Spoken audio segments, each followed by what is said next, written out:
to get started, and do apologize for the delay. I am Dr. Lessler, the assistant principal here at Kings Park High School, and I want to welcome all of you here to the Kings Park School District as we host the Suffolk County Executive Debate. So thank you for being here.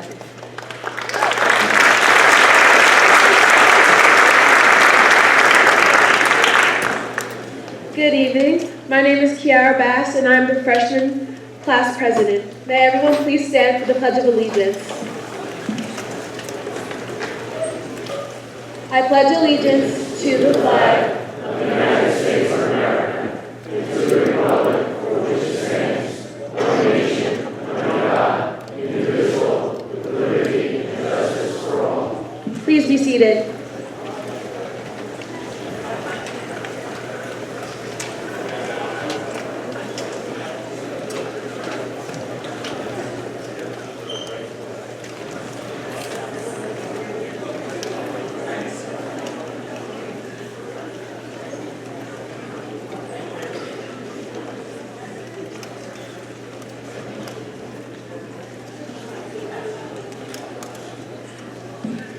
Good evening, everyone. I'm Nicholas Carlson, the president of the Kings Park High School Student Council. I would like to introduce the following dignitaries. Dr. Timothy Egan, Superintendent of Kings Park Central School District.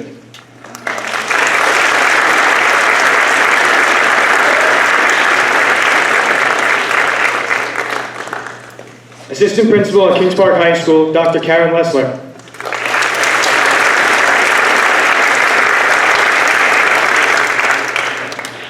Assistant Principal at Kings Park High School, Mr. Jeffrey Harris.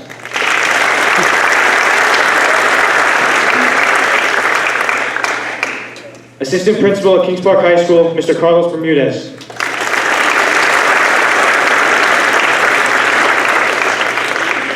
Administrative Dean at Kings Park High School, Mr. Robert Celeste.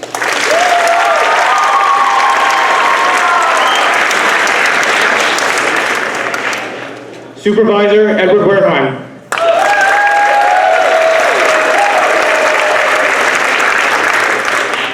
Suffolk County Legislator, Robert Trotta.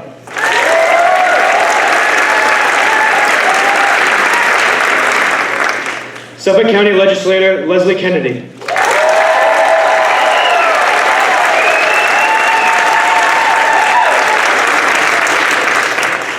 Ms. Nicole Gargiulio, Assistant to the Town Supervisor.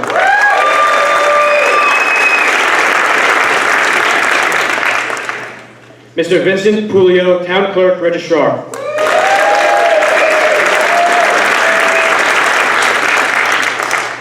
Smithtown Councilman Thomas Lohman.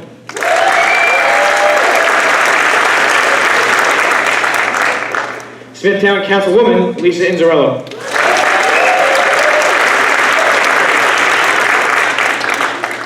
Ms. Linda Henninger, Kings Park Civic Association.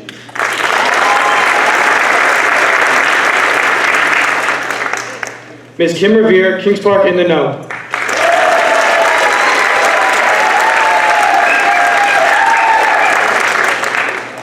Mr. Daniel Tu, Trustee, Kings Park Central School District Board of Education.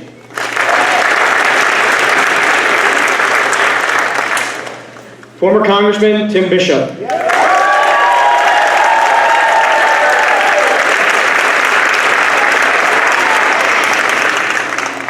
And Assemblyman Michael Fitzpatrick.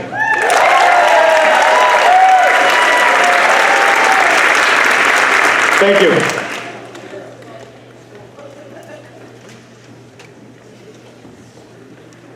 Good evening. My name is Gianna Pizzulli, and I am the president of the Sophomore Student Council. It is my pleasure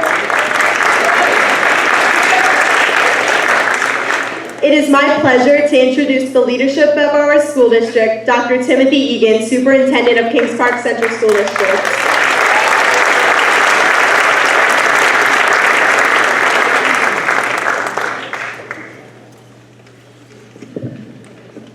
Good evening, everybody, and welcome to Kings Park High School. My name is Dr. Timothy Egan, and I am the very proud superintendent of the Kings Park Central School District.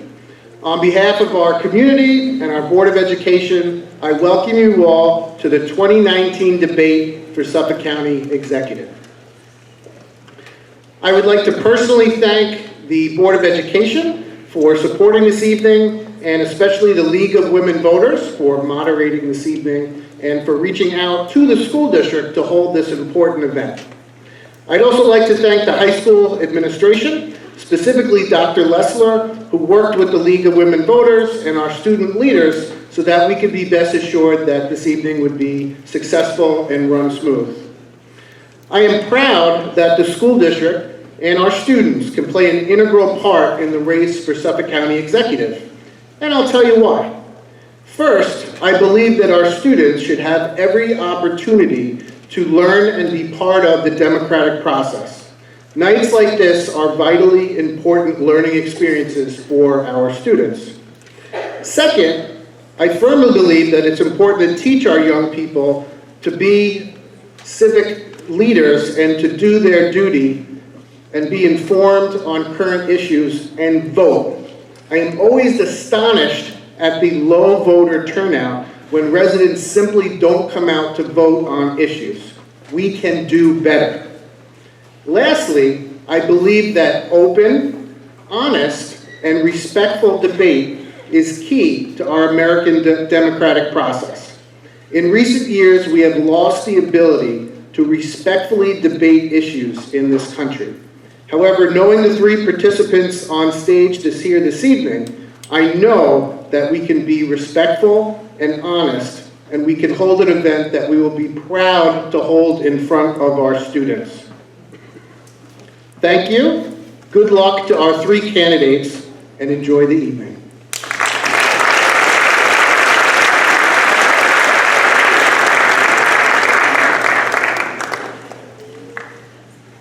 Good evening, everyone. My name's Alex, and I'm the junior class president at Kings Park High School.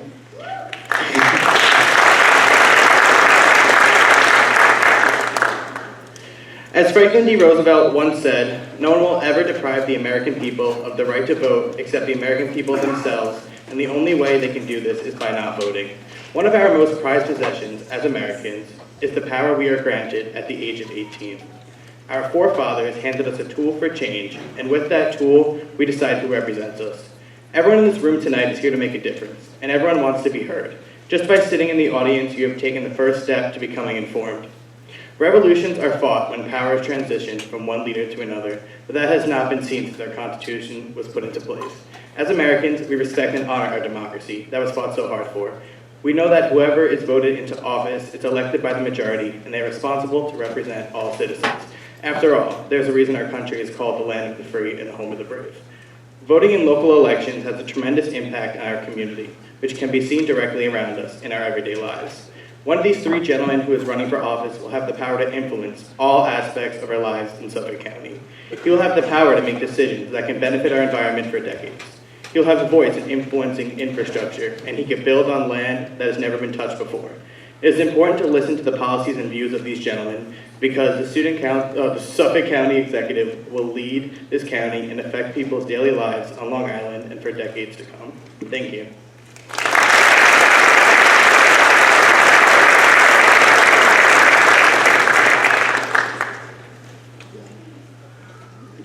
Good evening. My name is Aaliyah Meyer, and I'm the Student Council Secretary of the school.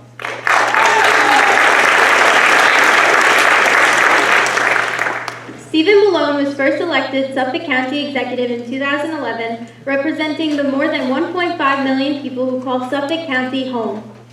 Steve's top priorities have always been to protect taxpayers and keep our communities safe. Under his leadership, Suffolk has made historic strides in reforming government, promoting economic development, protecting our water quality, and improving public safety. Upon taking office, Stephen inherited a $500 million budget deficit. However, he vowed to not place this burden on taxpayers. Instead, Steve embarked on a bold agenda to reimagine county government.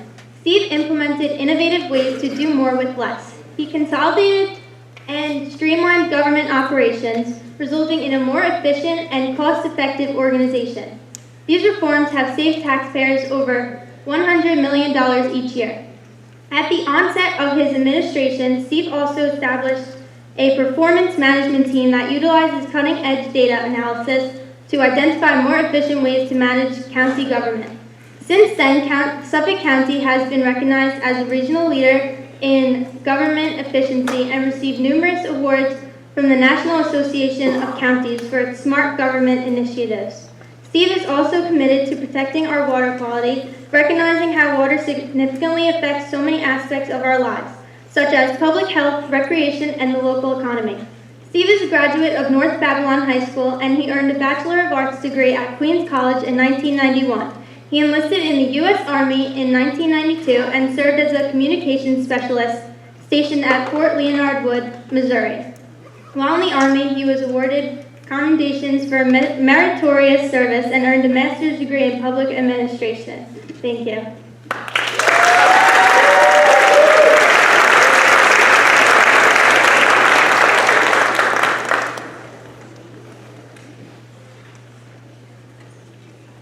Good evening, everyone. I'm Megan Jules, the secretary of the school.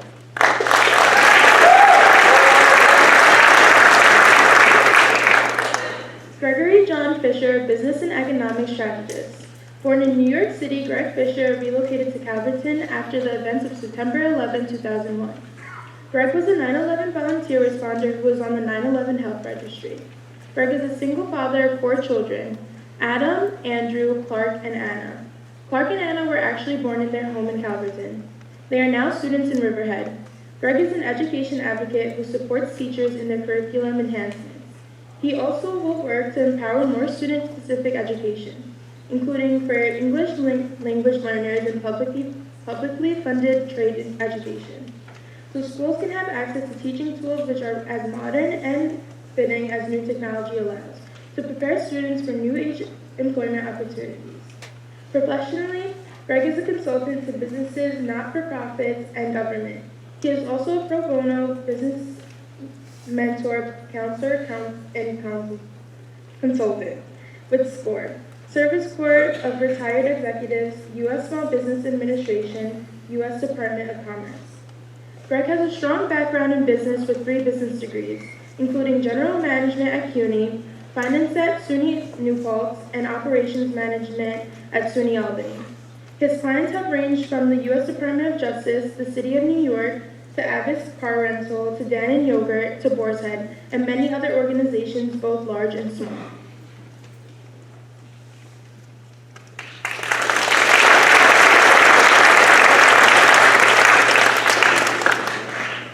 Good evening. I'm Michaela Chambrone, and I'm the Vice President of our school's National Honor Society.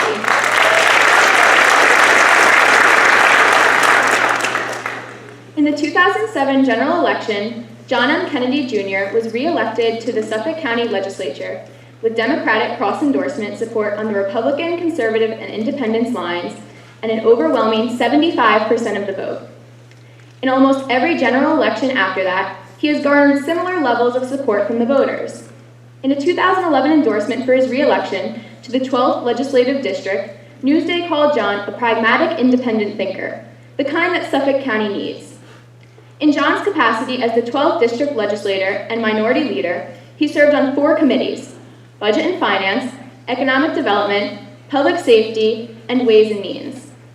These committees are vital to the budgetary and fiscal health of Suffolk County. Over his 10 years as district legislator, John passed pivotal legislation benefiting our veterans, preserving local open space, and protecting our groundwater and community ecosystems. John was first elected Suffolk County Comptroller in November of 2014. As Comptroller, John is the Chief Fiscal Officer charged with auditing county departments and nonprofit agencies funded by the county.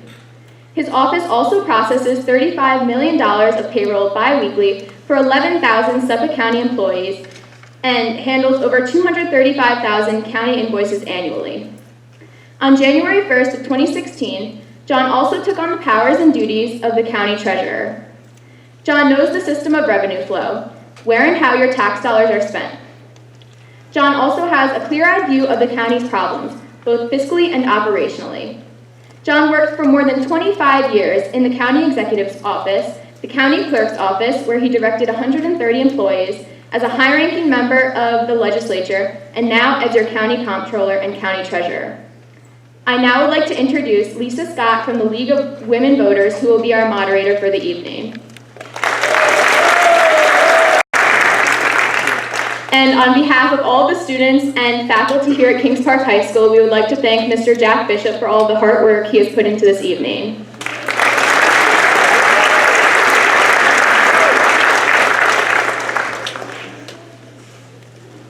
I can't really follow them. The students here are fabulous. And let's give them a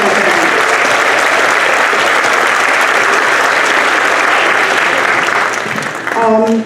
And before I go through the rules and so you understand where we're going with this, think about it. The students are who we are doing this for. This is not about us. The world we're in now is not the world they will be facing. And the decisions you make tonight, as you listen and you think about who you're going to vote for, are hugely important in our county, on the town side, and next year in particular when we have our federal and state elections too. So I am hugely gratified by their commitment, their poise.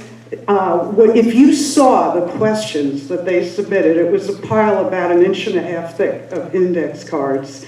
And our veterans down here were trying to go through and categorize. But, you know, I am truly speechless because it's the first time we've really had this much buy-in from a school district and not from an administrative point of view, from a student body point of view. And again, let's give them one more hand.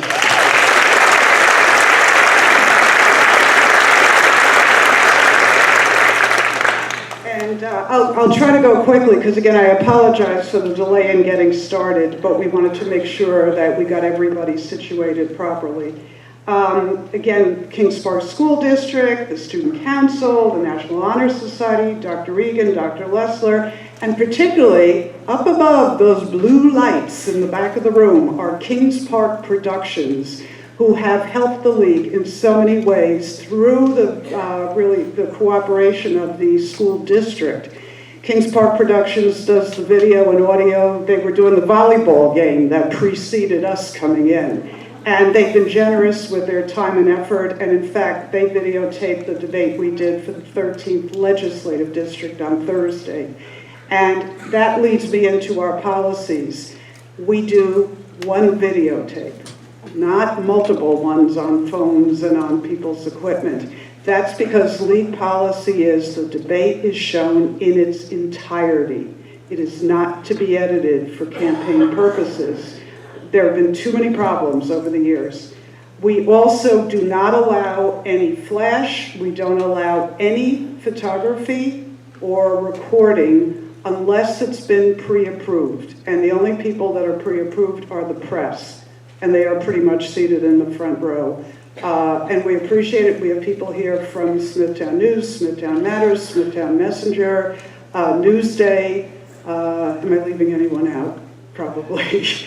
But again, we appreciate the coverage on this event too. In the front, we have a table with two ladies who are the timers for tonight. And the candidates have signed off on all these rules. There is a 2-minute opening statement that each candidate will give, and we've determined the order by drawing lots. Then there will be questions asked. Each candidate gets 1 minute to answer the question. If they're in the middle of a sentence, they have to finish that sentence quickly. I will interrupt them, unfortunately, if they go on too long. It's only fair to have some order in this. They also will have a 2-minute closing statement. What's a little different is there are red cards on the table. Each candidate can use their red card 5 times. What it means is they can rebut. If everyone has answered a question and they were saved first and they decide they really needed to clarify or add something, they can do that. But I'll keep track of how many times they've used it. And that's to generate a little more excitement, although we probably don't need that tonight. We prepared a bunch of questions on a variety of topics and themes that have been written about in the papers and debated in the legislature. And we also, as I said, got a bunch of questions from the students, and we did get your questions, which have gone to our vetters from the League of Women Voters of Smithtown and the League of Women Voters of Huntington.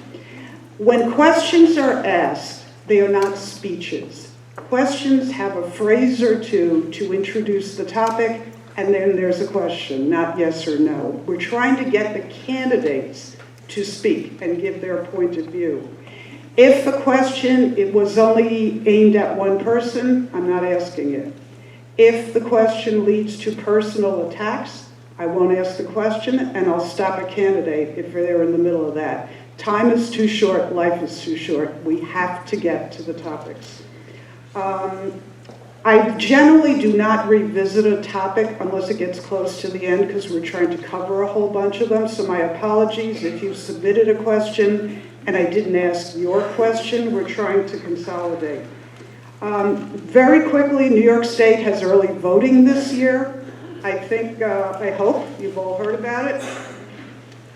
I won't give you many details, but there are copies of these flyers up front.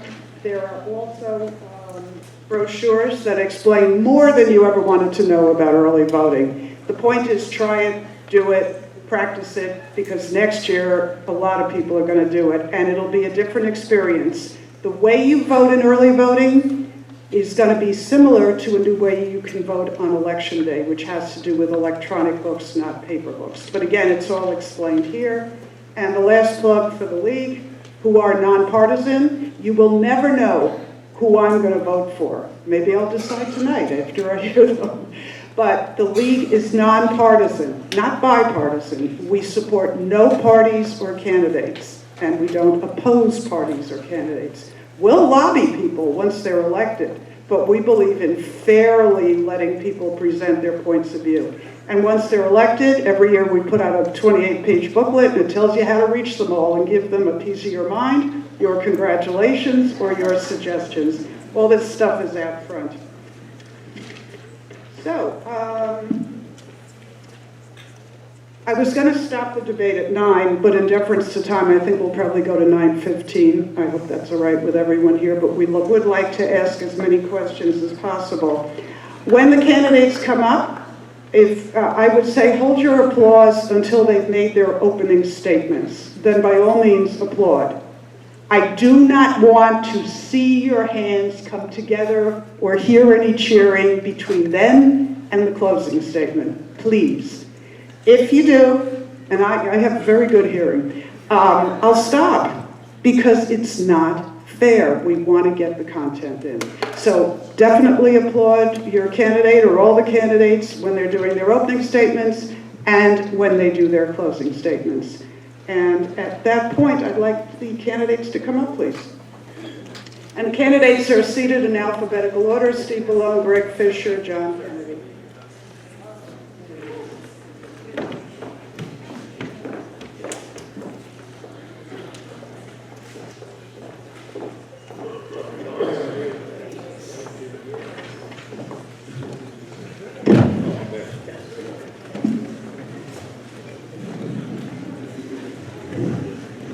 Okay, thank you, gentlemen. We've drawn lots, and the way we're going to work this is, for the opening statement, we're going to start with Mr. Bellone. It's a 2-minute opening statement. The timers have cards, which will do the countdown. When the timer is off, at the end of the 2 minutes, they will ring a bell. Demo.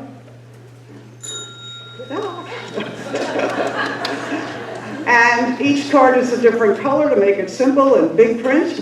And please stop. 5 or 6 words, not long run-on sentences. It's really important so we can get through. So at this point, I would like Mr. Bellone to give your opening statement.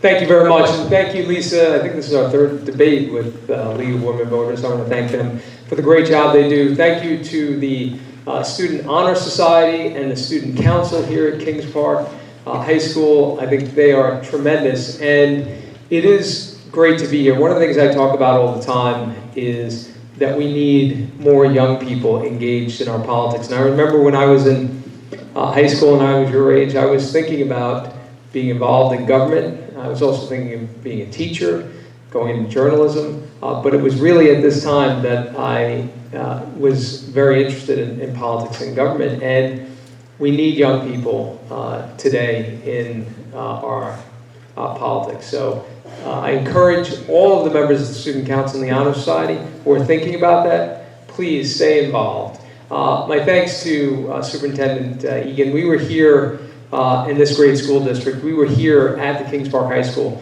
to launch one of our most important initiatives, and that was the signing of legislation to launch the Rave Mobile Panic app to deal with the school safety issue. It's unfortunate. It's something we have to be thinking about in our schools today as parents and as students. But Kings Park has led the way on that issue, and I want to thank Superintendent Egan and the school board here. I don't know if that's against the rules. It is. I'm running for re-election to a third and what would be the final term as county executive. We've dealt with significant challenges, a number of crises since I've been in office, and I've chosen to lead by example and to lead out front. And we are in a much better position today as a result of the tough decisions we've made and focusing on protecting taxpayers. And I'm running because I'm concerned about my own kids. I have an 11-year-old, 10-year-old, and a 7-year-old. And I want them to have a bright future. I want them to be able to grow up here and to get good paying jobs. And that's why I'm running for re-election. Thank you. Thank you.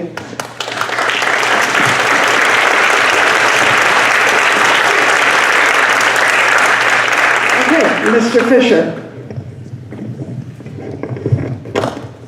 Hi, I'm Greg Fischer, and I'm running as a Libertarian to be county executive. Now, I've run in the past as a Democrat, but I think one of the biggest issues of our time is the divisiveness now between the parties.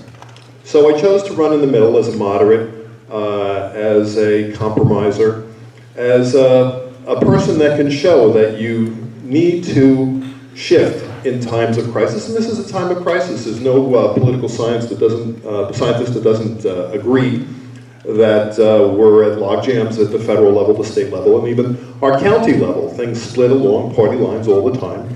There's tremendous infighting. People don't seem to agree on much across the aisle. So I chose to be the change I wanted to see, to run in the middle.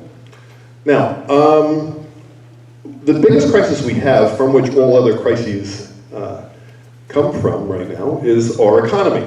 And of course, the New York State Comptroller came in to say that Suffolk County was the most financially stressed county in the state. So now we're rated lower than Nassau, who has financial control boards. That's a pretty serious statement. It's clear that we don't audit enough. It's clear that we don't control spending enough. There are people in the audience from labor who know very well that I've gone on my own to audit various projects around the county to find out that they were being illegally done, illegal labor on government projects. So there's going to be a lot more auditing required for us to fix this crisis. There's going to be a lot more planning required for us to fix this crisis.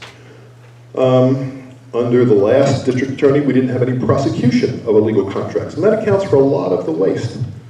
So for all the waste in mixed management, we've done really very little about it. So I hope to bring my skills in planning and strategy, economics, to do a turnaround, like you would for a business. Now, Suffolk County is a tremendous business, and we're in a crisis, and we need a turnaround. Thank you. Thank you.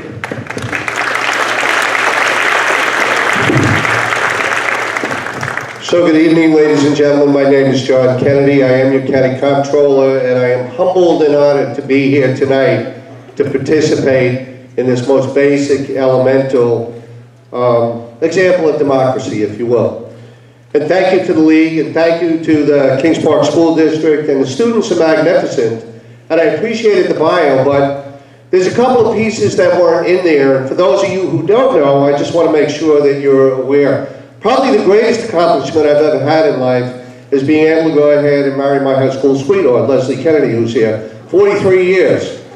More importantly, or equally as important, we talked to you tonight roughly about a mile away from where I began my municipal employment career at Northeast Nassau Psychiatric Center, working for then charge nurse John Trodden, now Deacon Trodden up at St. Joe's, as a grade 4 ward aide swinging them up. I worked nights, went to Stony Brook days, took tests, did 10 years with Office of Mental Health, and then came over and have been 30 years with the county. Came under Judge Peter Cohallen, and have worked for or with 6 county executives. Today, ladies and gentlemen, our county looks very much like when I came in 1987. While we've heard a lot about how we've progressed or revolutionized, I'd offer to you, unfortunately, we are no different than a buggy whip.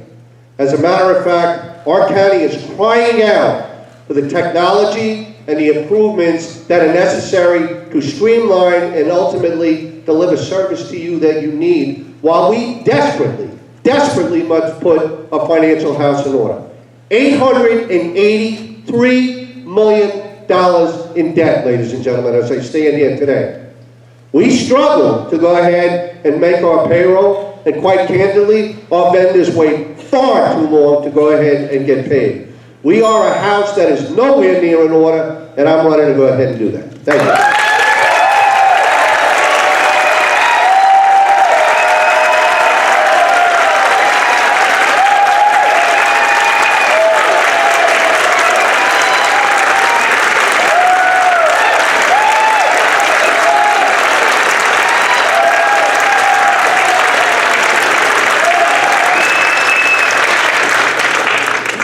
Let it all sink in, because I'm cutting it off now, okay? So, since this is a Kings Park High School, I thought I'd start with questions that relate to youth and also were submitted by some of the young people here. And we're going to do round robin as we do the questions, and it'll be 1 minute each. So, Mr. Fischer, the first question is going to start with you, then Mr. Kennedy, then Mr. Bellone. And we'll go around, and I'll make about 3 mistakes, so yell at me, and that's fine, okay? So the first question, Mr. Fischer, is how do you propose keeping and attracting young people in Suffolk County? You got 1 minute. Well, that's very difficult because we now have a Congo line out of here. So unlike what Principal Egan said before, we have people voting like crazy. And 4 years ago, last cycle, 80% of them voted for anarchy. They didn't want anything to do with the process at all. 67% polled now that they want to leave the state within 5 years. If they're minorities, it's 71%. That's a vote. So what we have to do is fix government because it hasn't been accountable. And it hasn't even been doing it even anywhere near an efficient job. Right now I am running between the 2 top executives of the county. One does the budgets that are not that good, and the other writes the checks. You gotta let that sink in, really. What's gonna change if either one of these men get elected? I think nothing. Between the partisan divide and the bad planning and the bad execution, nothing will change at all. You need fresh blood. There's no other choice. This is like reorganizing a corporation. Thank you. Thank you. I just want to tell the candidates, in the essence of time, I would ask that you not stand when you speak now. At the closing, you most certainly can again, but it'll just save us a little bit of time. Same question, Mr. Kennedy. So in other words, let me hear again, Lisa, it's what are we doing in order to go ahead and keep young people here and in attract young people to Suffolk County? We invest tremendous amounts of money in educating our youth, and as a matter of fact, we send them off island sometimes, or educate them here on island in order to go ahead and get good educations, and we try to go ahead and streamline them into careers. Unfortunately, our manufacturing, our database, much of it is being eroded and going off island. What I would propose is that we need to do a much better job in expanding some of the high-end tech opportunities, some of the high-end career opportunities. That's not to say that we don't need to go ahead and work with some of our youth to go ahead and pursue vocational careers. We have our friends here from labor tonight, as a matter of fact. They make good livings, they do great work, and as a matter of fact, 60,000 members here on Long Island are critical to go ahead and building our island. That needs to be promoted. It needs to be more enhanced in our schools. And as a matter of fact, we're working with Suffolk community to expand the Manufacturing Technology Center. There are a variety of different ways, and internships. I've done 100 of them. Thank you. Mr. Bellone? Thank you. This is one of the most important issues that we face. We have to be a region that is able to retain and attract young people. They are critical. Those high knowledge, high skill millennials are critical to us reaching our economic potential in this region, making sure we're creating high paying jobs, broadening our tax base. I have a comprehensive economic development plan that I've worked on for years here that we've been implementing, and I'll tell you what we've done here in Kings Park. I started out as county executive coming to Kings Park and speaking to community leaders like Linda Henninger and Chamber of Commerce President Tony Tanzi, and talking about what we need to do, and that is building out and addressing the challenges that are driving young people away in our downtowns, the lack of affordable housing, the lack of vibrancy, lack of transportation options, high costs. All of these things are combining together to drive young people away. And our best play as a region is to really build out in those downtowns, creating vibrant places, supporting small businesses. And I said to the community at the time, you know, if you do the hard work of coming together to put together a plan, we'll get the infrastructure. We've done that, $20 million in sewer infrastructure for Kings Park, and we're going to build that downtown plan. Okay. Mr. Kennedy, 30 seconds, rebuttal. The soaring initiative that county executive speaks about is critical. As a matter of fact, now town councilwoman, then legislator Lynn Noack, and I spearheaded it back in 2006. And Senator Flanagan is the one who secured the $20 million for Kings Park and for Main Street, Smithtown. Okay, thank you. The next question starts with Mr. Kennedy. And it runs right off of what you started speaking about. Do you think transportation-oriented, smart growth, restaurant-focused downtowns like Farmingdale or Patchogue are sustainable as other downtowns seek to replicate their success? In other words, how many of the, I'll get to the second part. Should the county be encouraging downtown revitalization over mega developments? For example, how does Wyandanche's revitalization compare to Patchogue and Farmingdale, and why? I think that the downtown developments are important as far as particular destinations and opportunities, and each one is unique. My hat's off to Mayor Pontieri. As a matter of fact, they revitalized what once was someplace that nobody wants to go to, and today is thriving in its restaurant areas, its visitors, the beach, and all the other opportunities. I don't know that we get that same type of opportunity in every community that we go to, though. I think it's dependent on a number of the infrastructure issues. We did have sewering there that led to the impetus for the development that we had. We can see some of that work in other areas. The sewering is critical, and whether or not we're going to have a thriving restaurant or bar scene or something that's more harmonious with more of a residential transition into local downtown shopping and walking, it's something that really needs to be determined town by town, community by community, with citizen input driving where it goes. It's not something that's supposed to be county down. Thank you, Mr. Kennedy. Mr. Bellone? I would just add on the sewer issue, I'm very happy to give Senator Flanagan credit, Governor Cuomo credit, Assemblyman Fitzpatrick credit. There's plenty of credit to go around. It's not about credit, it's about getting the job done for the people that we serve. And quite frankly, let me be clear, I've said this many times before, I don't care what party somebody's in, I'm more interested in their character and what they want to do. Do they want to get something done? If that's the case, let's work together to do things that matter for our community. With respect to transit-oriented development, this is unquestionably our best play as a region based on the assets that we have to build an innovation economy, to grow our tax base, and to keep young people here so that businesses can expand. And I've worked on transit-oriented development for nearly 20 years now. It's why we've invested, and what we've said is we're going to support towns like Smithtown where Smithtown today, under the leadership of the supervisor, is leading for our region. The county is going to continue to support the efforts here. Thank you. Because they're important for the community and our region as a whole. Mr. Fischer?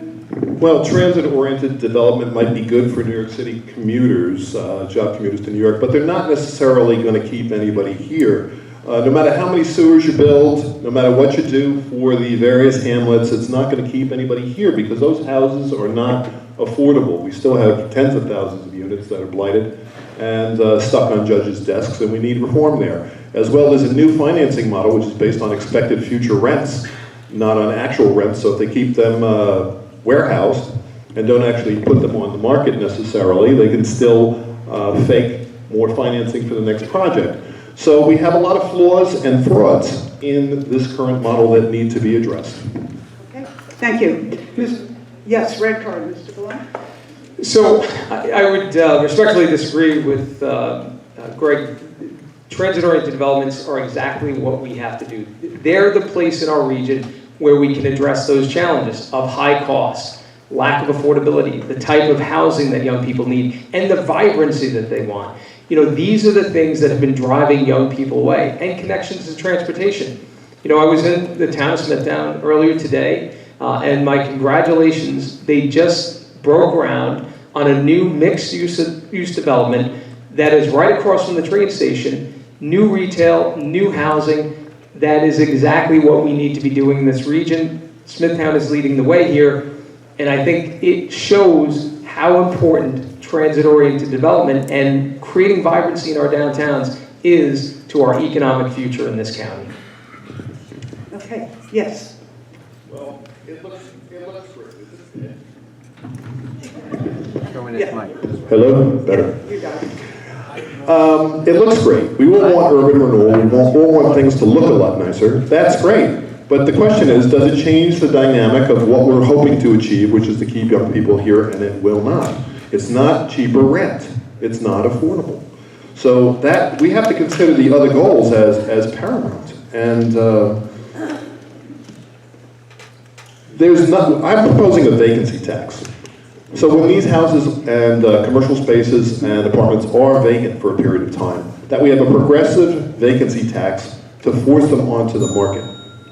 Okay, and Mr. Kennedy, one more for you. Yeah, I would like to echo the concept of the notion that the affordability aspect is critical. The other piece that I think is really significant is the amount of county investment, be it outright funding, whether it's Jumpstart, Work Zone, Hop Skip, or sewer abatements. What's happening is we are having non-union, out-of-state personnel building TODs that's taking our county money, not only out of county, but out of state. That's the wrong use of public funds, and I'm opposed.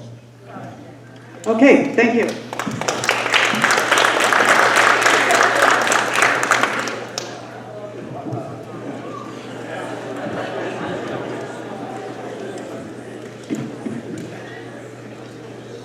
Okay, Mr. Bellone, the next question goes to you. Yep. And what I'm trying to do is build also on some of the comments so we can explore. I realize a minute is not very long, but we're trying to cover a lot of ground. According to Robert Lipp, who was the recently retired director of the Suffolk County Legislature's Nonpartisan Budget Review Office, sales tax is a primary source of revenue for Suffolk. With more and more retail stores closing, and I bring this up because you've all mentioned retail as part of the mix in these smart growth downtowns, how will we fund operations and new initiatives if there's fewer and fewer retailers coming in and more closing? Well, one of the things we were successful doing last year is closing the sales tax loophole. So you had Main Street businesses effectively paying property taxes, also collecting the sales tax, who are at a competitive disadvantage with these big online retailers. Now, it made sense in the beginning when Amazon was just starting and this was a new industry, e-commerce and e-sales, where you weren't seeing them taxed. But I don't think anyone can argue that Amazon needs the help today. We need to support our Main Street businesses. That's why we were successful at the state level in closing that loophole. And now they're on an even playing field. And the revenues that largely were being pulled away from our local government are now coming back in. And that's an important thing. Okay, thank you, Mr. Fischer. Yes, it's going to be a problem with sales tax. We do have shrinking disposable income, which is that retail sales money. We have costs doubling approximately every 15 years, but median income is about the same. Sooner or later, you have anarchy. So that's a trend we have to stop, but at the same time, locally, we have to make sure we keep companies and they don't run out of state. We have to make sure we attract companies. And the truth is, it's a language. It's a way to speak to those, that segment of the economy. And it's like speaking French. If I was going to try and get something done in French, I don't speak French. I can't get anything done in French. So I run against two attorneys. They don't speak French. So I have to, as a business person, speak to other business persons and say, okay, this is what we'll do to help your staffing and your financing and your marketing. The whole conversation. So respectfully, this is my specialty. Their specialty is something else. And I could never propose to jump into any of your specialties and be as good as you are in it. Thank you. Okay, thank you. Mr. Kennedy.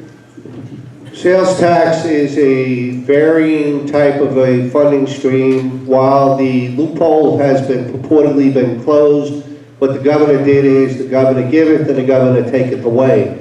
Now, Suffolk County must pay down to the localities, the villages, what's called the AIM funding, and it's a derivative of what the projected enhancement is with the sales tax remittance. It has not proven to come in at the levels that it was supposed to.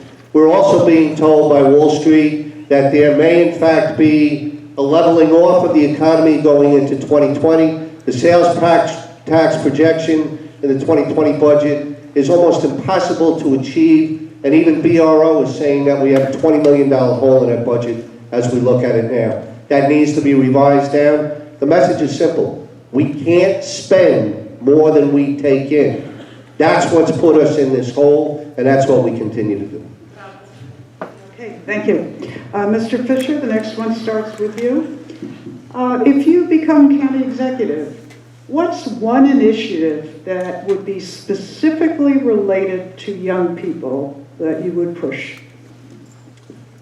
Well, when I had my companies in New York and I had a really nice penthouse office in Penn Plaza, I was hiring interns like crazy. And because of doing that, training so many people, and I was retaining as many as I could, but others all went off and, you know, nobody says bad things about me on Facebook. I got made the first alumni for Lower Manhattan Community College, where I graduated from, and where I took a lot of interns from, to be the cover story because of that. So I do believe in internship. I don't believe in making people work for work. I mean, I believe in paying people to learn how to work. So I would create a new internship program through government and encourage other internship programs in private business so that people can have the experience they need to go forward, whether it be here or elsewise, other places, but definitely internships work. Thank you, Mr. Kennedy. This is probably one of the few places where I agree with Mr. Fischer. As a matter of fact, I've actually utilized internships. I've actively recruited with Suffolk Community. I have a student in there right now, as a matter of fact, now for cash, came in for credit. We've expanded our audit staff by roughly about 40%, and as a matter of fact, are hiring out of our local universities, starting at around 44,000. Suffolk County residents, and are getting an opportunity. We need to do that in much greater manner throughout all of our county governmental offices. We have over 10,000 employees. Our workforce is the backbone of the services that get delivered, but candidly, we should be working with our schools to actually enhance what those internship opportunities are. I mentioned the manufacturing technology program. Our nursing program at Suffolk Community is the largest on the Eastern Seaboard. My wife's a graduate. We need to actually do a much better effort in our county capacity with embedding and linking our educational institutions. Thank you. Mr. Bellone? You know, internship programs are important. We have a number of internship programs throughout the county government, but Internship programs are not going to keep our young people here. We have a crisis in this region, and it's a number of issues that we've talked about already tonight. And the best thing that we can do for the young people in our region, I talked about this before I talked about my kids, and what drives me every day in this job is thinking about them and what kind of future they're going to have here in this region, here in this county. And I want them to grow up to be able to get good paying jobs and to be able to afford a home here and to be able to raise their own families here. That's something I want for every single family in this county. That means government has to make the right investments, and we have to make the right decisions. We have to reform government, make it more efficient here, and we need to make the investments in our downtowns and create the kind of environment in which young people can come home, can thrive here, and raise their own families. And those are structural changes. Internship programs are great, but government needs to make tough decisions, and that's what we've done since I've been county executive. Thank you. Mr. Fischer, 30 seconds. Well, I agree in part and disagree in part with Mr. Bellone. I'm a strong proponent of internships, as I said, but also having the opportunity of being elected county executive allows me to bring out other economic plans that I've already announced that are outside of this role and into other areas. So, for example, I went on conservative radio, a Democrat going on conservative radio, imagine that, and I announced a plan that literally will eliminate federal personal income taxes and federal corporate income taxes. And why? Because if you're a corporation, you can outsource your taxes pretty easily, or transfer payment, your tax liability. And if you're an individual that's wealthy enough, you can get rid of that tax burden also. So we had to have an economic plan for that. Look at Long Island News Radio, and you can hear that plan. Thank you. A question from the student body, and this one starts with Mr. Kennedy.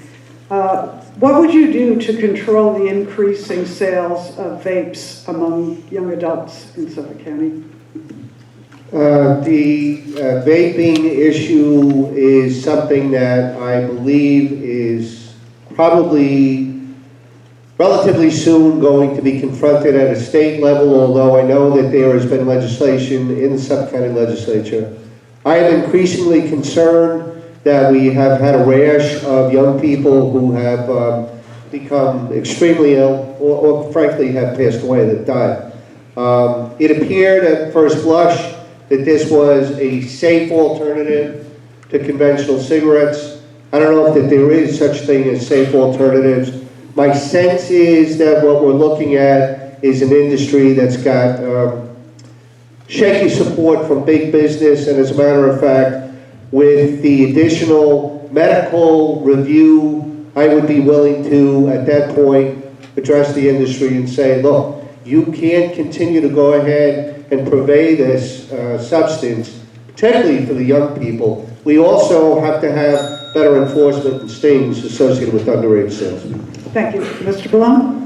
So this is a very important issue. This is a public health issue. We've been raising the alarm on this for several years now. We were out in front of this in Suffolk County through the health department.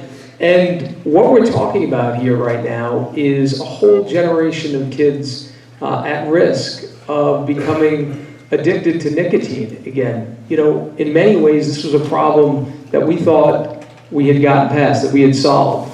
But this snuck up on us. And we've been stating this, and we took aggressive action at the county level to address this. We raised the age to sell these products. We stiffened the penalties for violations. And we have now done, through the Suffolk County Police Department, a number of sting operations to catch those who would be selling these products to our kids. And what we've said is, this is unacceptable. This is a public health crisis at this point now. We've seen now a number of deaths related to vaping, and we're going to continue to take a very aggressive approach on this in Suffolk County.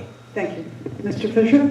Well, I agree with Mr. Bellone on sting operations, but beyond that, no matter what substance abuse or dependency issue we're talking about, it could be alcohol, it could be energy drinks, it's obviously opioids also is a big issue. I've used this in my life, and I know there's studies in favor and against, but I believe in scared straight. I really, really do. I really see the first use as the gateway.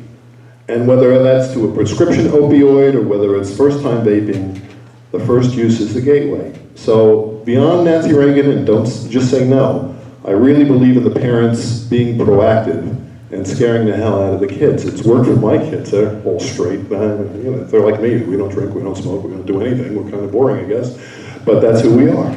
Thank you. Okay, thank you. The next one starts with Mr. Let's see, where am I now? Mr. Bellone. Yes. What would you propose regarding drug addiction treatment resources on the county level, such as facilities and services to improve the outcome for drug addicted people? Okay, I missed the first part of that, Lisa. That was... Yeah, sorry.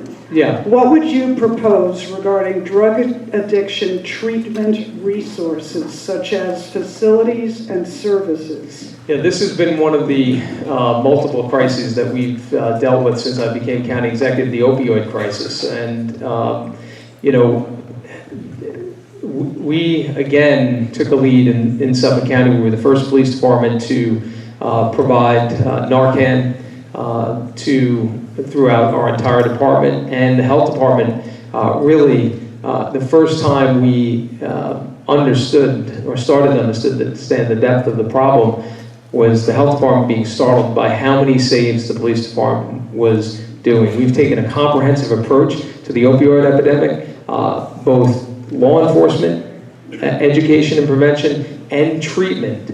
Treatment is the most challenging issue. And really, we have a problem at a national level. This involves health insurance. We do not do a remotely good enough job doing best practices and helping to pay for the treatment that these individuals need. The good news is we've seen a significant decline for the first time in years in opioid-related deaths. We're going to keep our program going. Mr. Fischer.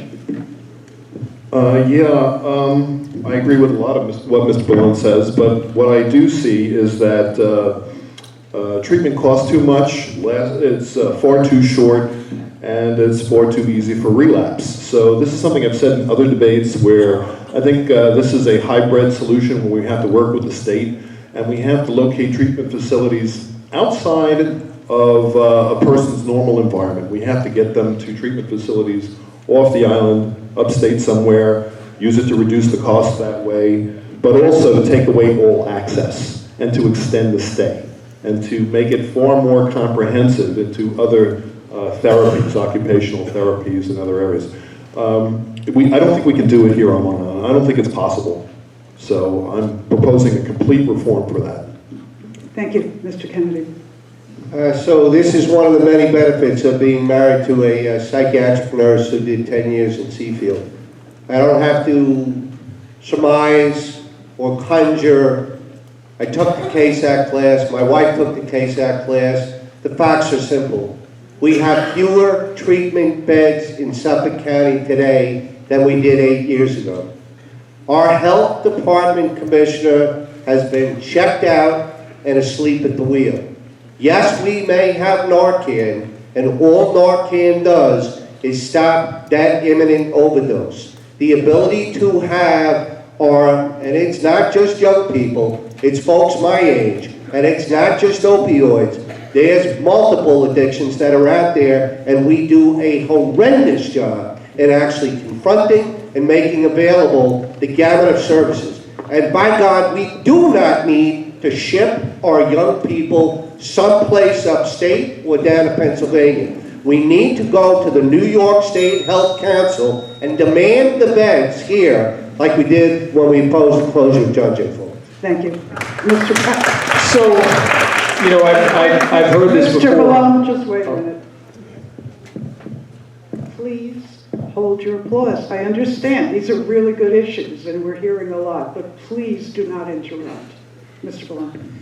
You know, I've heard this before, and of course there should be more treatment beds. Of course insurance should pay for the care that addicted individuals need to escape the grips of this addiction.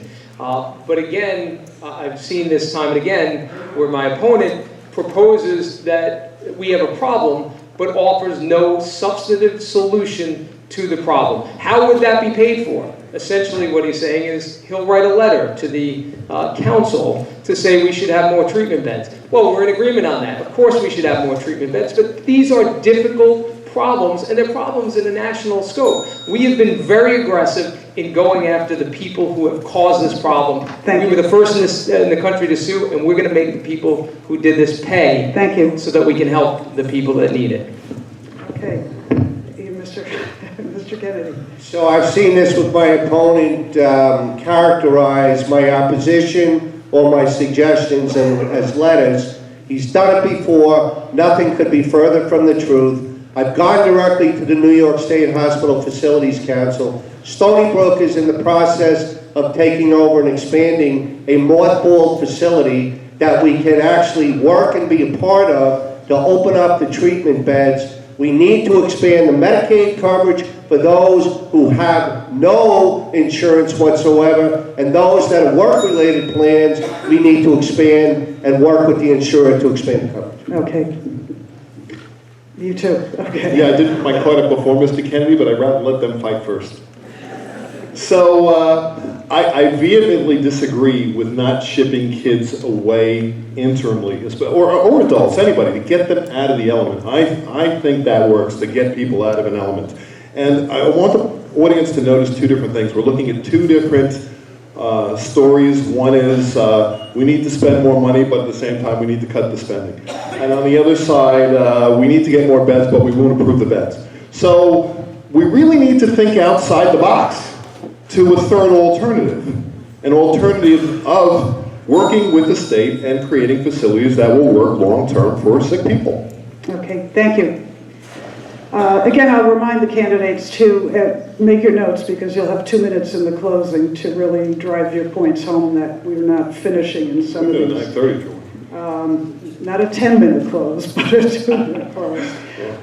So Mr. Fischer, the next one starts with you. Why is there so much difficulty for people with disabilities, mental health, and drug issues to find adequate and supportive housing?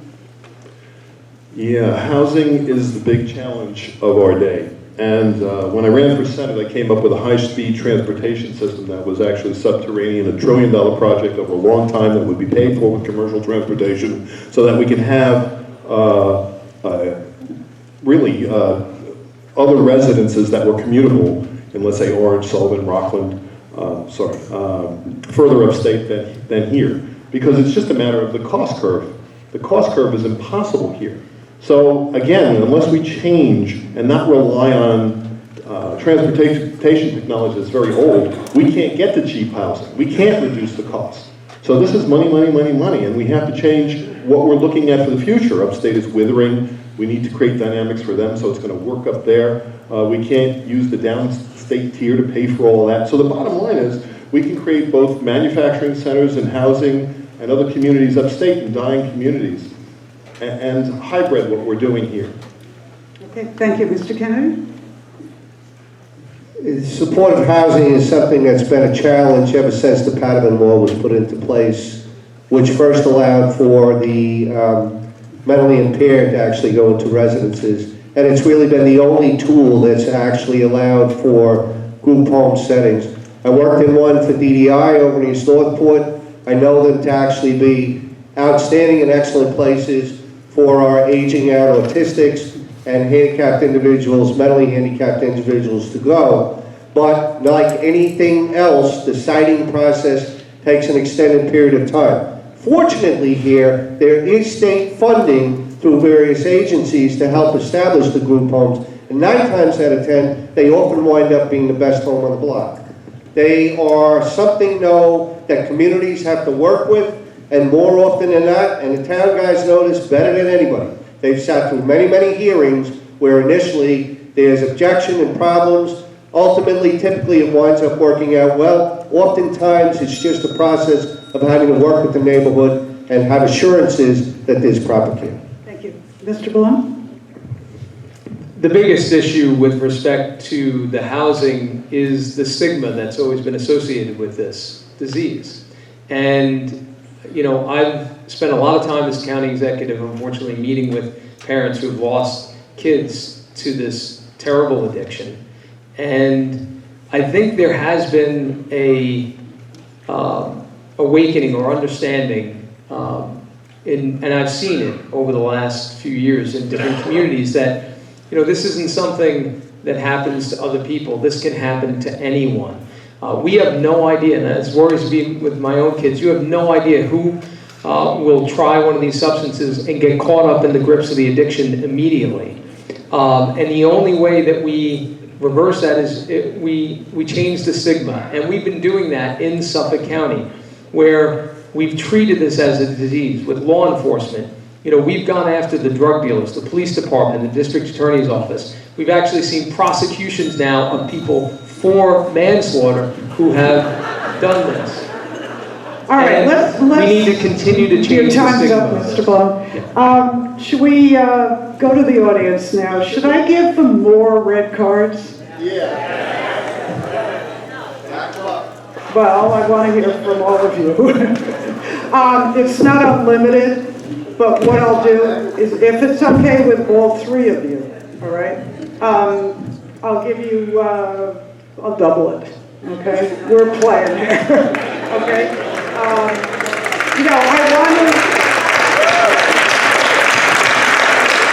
I can yell at him for clapping too. Now, I want to give you a chance because I think people really do want to hear the responses, but it does keep us on one particular subject longer, so it's a balancing act.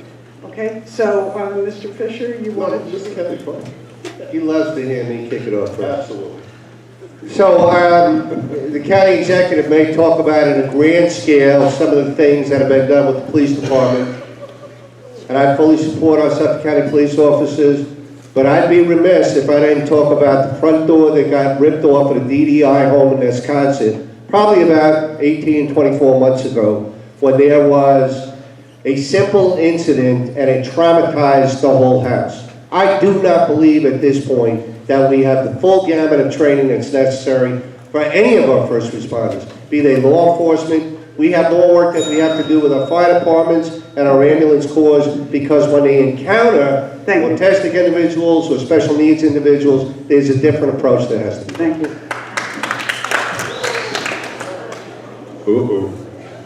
Teacher's coming. I'm watching how long we're wasting each time. Please don't do that.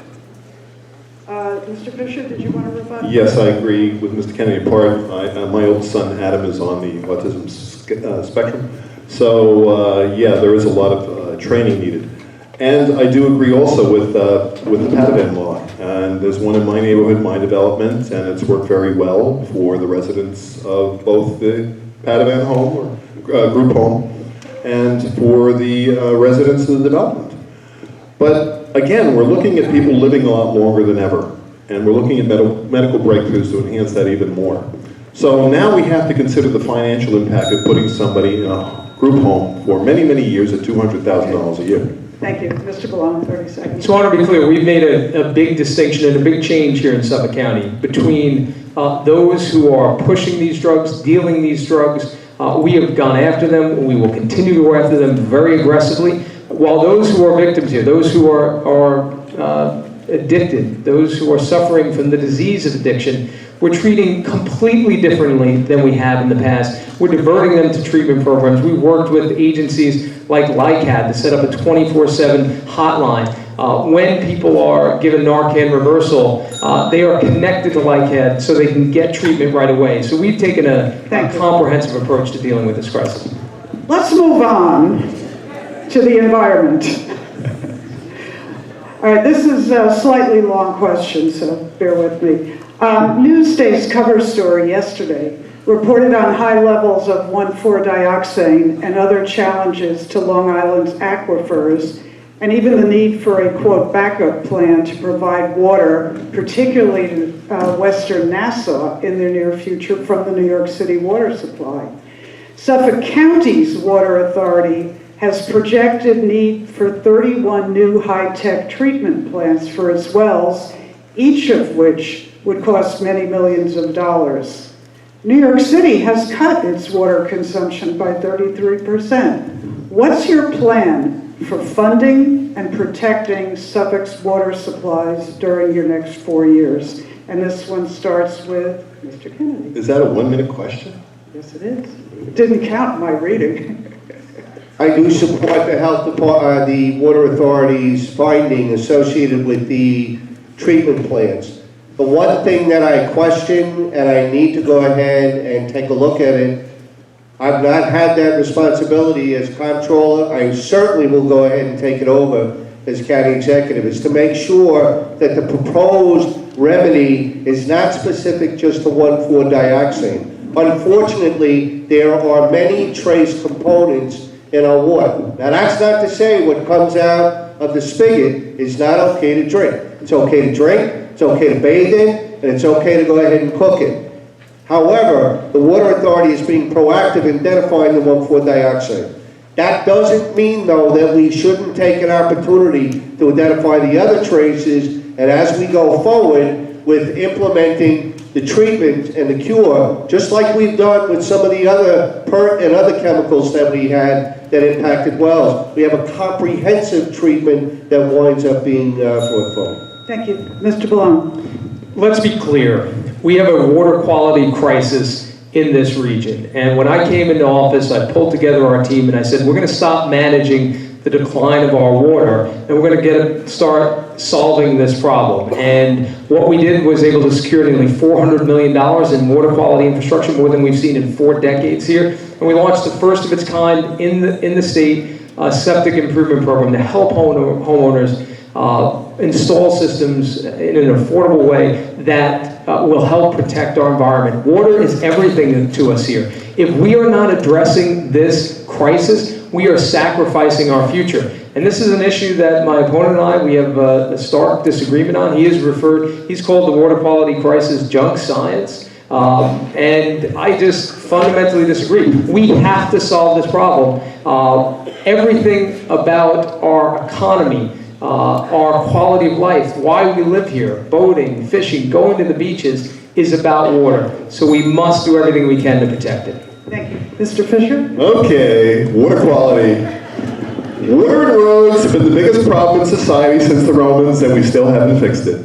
So, what do we have? Water quality is a disaster, and I'm going to tell you right now, I'm going to give up some of my time to tell you what to do to save your lives. What you don't know about polonium will kill you, and that's in the water. And the water standards are horrible, and our ability to meet the standards that are horrible, that's horrible too. Now, there's a woman on Long Island that wrote a book called What You Don't Know About Iodine Will Wreck Your Life. You have to read that book, because between the folks we know in our families, our friends, getting cancer, and our pets getting cancer, at the top of the food chain for that is polonium, is radioactive particles in the water.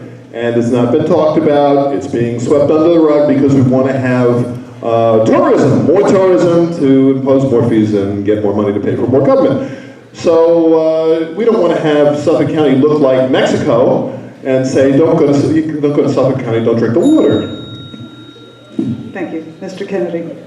So, yes, my opponent and I differ dramatically. I will not impose a $35,000 exit tax on you in 2021 if you do not put one of the 4 out of 6 dysfunctional enhanced septic systems in your front yard. My opponent has already put it in. He already has CEQ. Mr. Kennedy, you'll have to stop because people are interrupting. I said you'll have to stop for a moment. People were interrupting you. Okay. Now, please, I'm sorry. Go ahead. Good. Did you give me the extension on top? The other thing that my opponent seems to have a penchant to do is something akin to screaming fire in a crowded theater. Do not confuse what may be traces of nitrogen in some backwater queue or quay somewhere with what's actually in our aquifer. What we drink does not come out of the Great South Bay.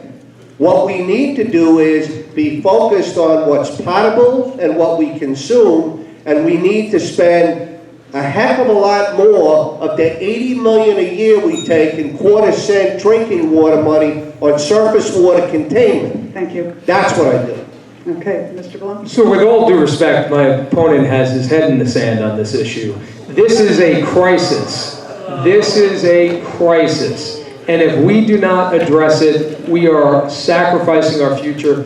Everything that he talked about in the beginning of that statement is completely inaccurate. I've been very clear. I will never support any program that is not workable and affordable for the average homeowner, because the reality is it won't work. The difference between us is that I understand that water is a crisis and it is everything to us, and that we have to do everything we can to protect it.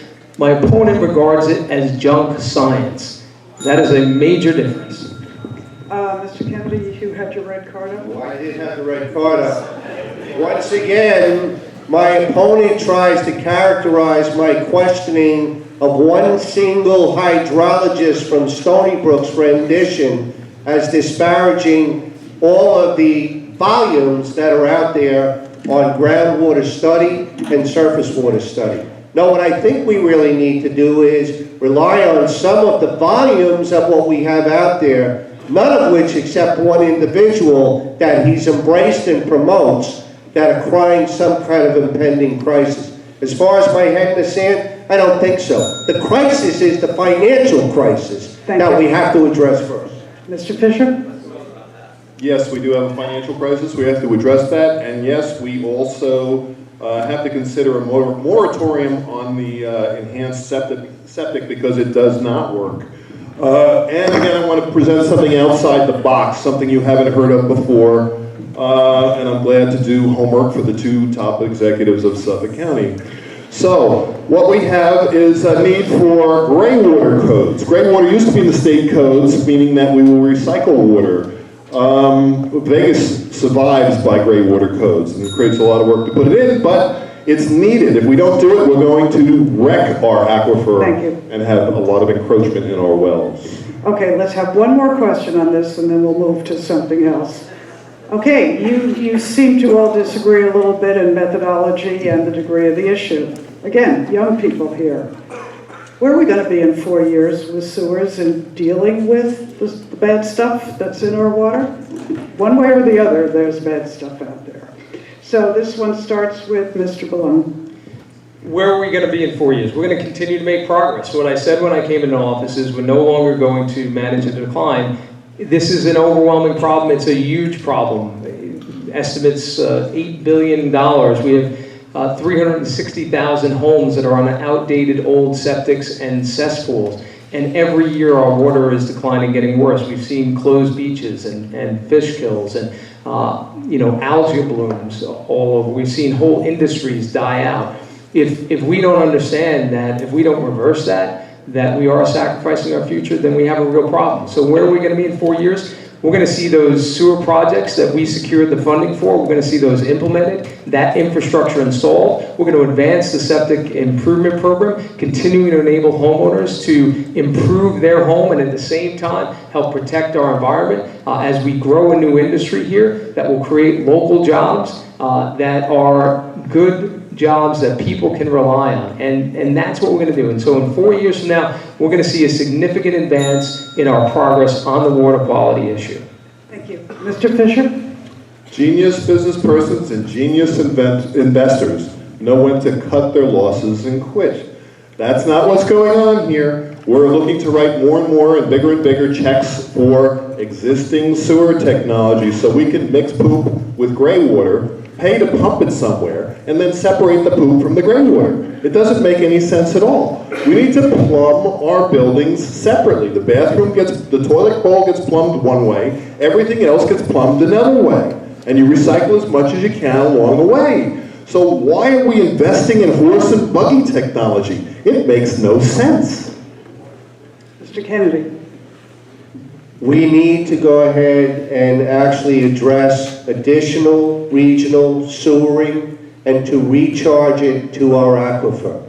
Were we to stay on the path we are now in 40 years, we would have successfully dewatered our island by pumping the effluent out into the Atlantic Ocean, as my opponent has already arranged for the Ronkonkoma Hub, and as he consistently promotes for the debacle known as Heartland.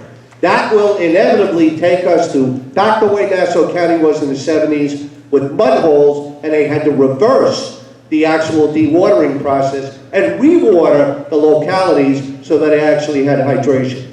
We need a Huntington area STP, and we need a Northern Brookhaven area STP to address neighborhoods and communities that recharge back to our aquifer and do not dump into the Atlantic Ocean.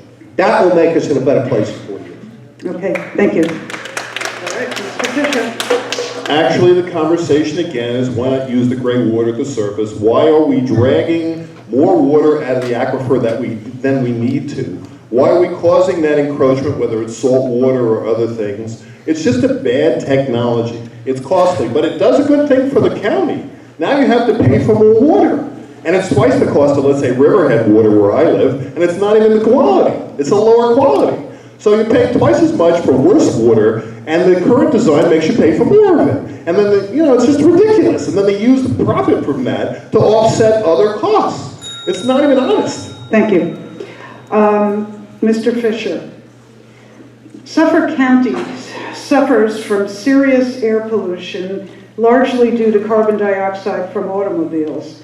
How can we improve our public transportation in order to improve the quality of our air and also provide needed transportation for our growing senior population, many of whom no longer drive or prefer not to? That's way more than a 1-minute question. So, of course, we can go to cleaner buses. The problem with more buses is, can we fill them in better public transportation? That's a question. We do have an infrastructure problem, and we're not going to solve all of our environmental problems by clamping down in America. The same plan that I came up with on conservative radio, or announced on conservative radio for cutting out federal taxes for individuals and corporations, also has impact on foreign nations to cut down their pollution factors. So that's a very complex problem. We can offer more charging stations. We can offer a better design focused on spots for green cars, zero-emission cars. But it's got to be chipped away at. There's not going to be a miracle in that one. Okay, Mr. Kennedy? We can move to more electric or hybrid buses, which do reduce the tailpipe emission. We've had purchase of several of them. The legislature has authorized them. However, unfortunately, those routes, more often than not, the buses run into nowhere. Our whole infrastructure and bus transportation system desperately needs to be realigned. We need to get away from 40-passenger buses that carry only 2 or 3 passengers. We've gone to a smaller size. Unfortunately, the smaller size don't accommodate many of our handicapped folks.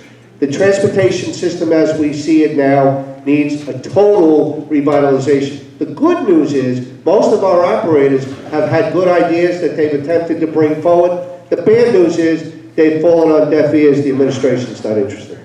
Mr. Bellone? So we need to do what the town of Smithtown was doing today.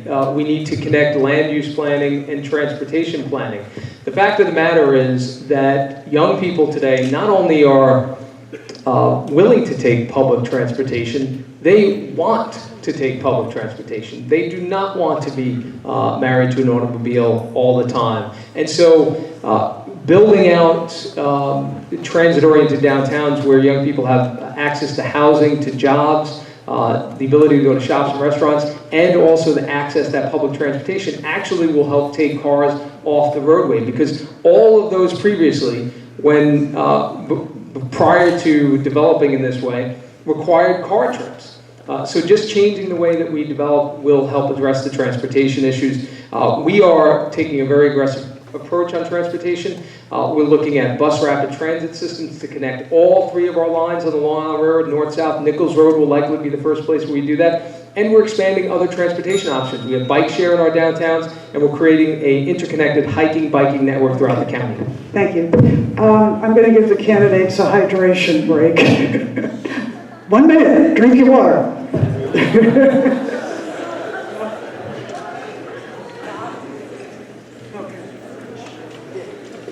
Moving on to other subjects.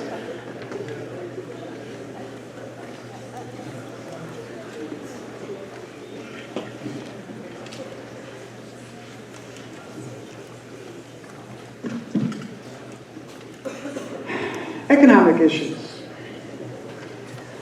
This one starts with Mr. Kennedy. The limit on the SALT deduction has had a significant and negative effect on property values, real estate transactions, and the ability of homeowners to afford to stay in their homes. What would you do or recommend as the Suffolk County Executive to help residents deal with this issue? So the SALT deduction, as we know, capped at $10,000, what the residential write-off was on property tax. And our local congressman, as a matter of fact, opposed it. And I had a lot of dialogue both with Congressman Zeldin and Congressman King.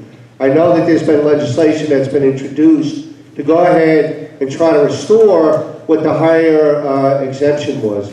The point I think to take with this, though, is to take a look at the fact that the limitless deduction on the residences basically was enabling multiple levels of government and taxation that's ever increasing to simply be written off based on the home. That doesn't necessarily address what the underlying issue is, an ever-increasing county tax, $150 million in your special district in the last 8 years, and an out-of-control state tax that continues to escalate exponentially. Thank you. Mr. Bellone? So what happened with the SALT deductions is an absolute disgrace. There is no reason that Washington should have been taking more money from Suffolk County residents, Long Island residents, when we already send billions of dollars more to Washington than we ever see in return here. And the fact that they took more of our money in order to deliver a tax cut to other parts of the country is disgraceful. And the notion that my opponent is somehow blaming us or blaming the loss of our deduction because we're providing too many services. If he is proposing cuts that need to be made, great, then he should propose those. But there's only one answer to this question. This needs to be repealed. I've gone down to Washington. We've been leading the fight here in Suffolk County. We helped create a coalition around the state to push to end this. We cannot stop this fight until that deduction is restored. Mr. Fischer? I agree with Mr. Bellone in part that this is a federal problem that has to be corrected. I don't agree with him that he has an opponent. He has two opponents.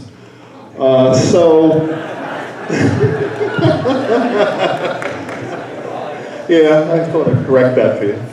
At any rate, we get into the same dynamic, which is costs are doubling every 15 years, median income is flat. We have to fix the median income problem. You're not going to do that with two lawyers. It's just never ever going to happen. We're going down the same road. We're never going to reverse it. They don't understand business. They don't understand economics. They're economic leaders. They're chief executive officers of this corporation. They were failed. They can't do it. They proved they can't do it. They didn't do it in the last couple of years. There's no evidence that they built this economy. People are running. So, they're not just running because of the taxes. They're running because of the loss of opportunity. That's why the students are running. Loss of opportunity. They're not running because of taxes.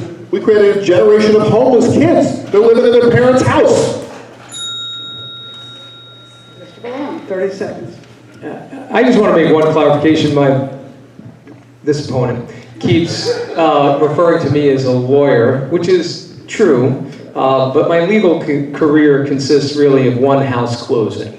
My wife calls me a fake lawyer because she says I never made any money from being a lawyer.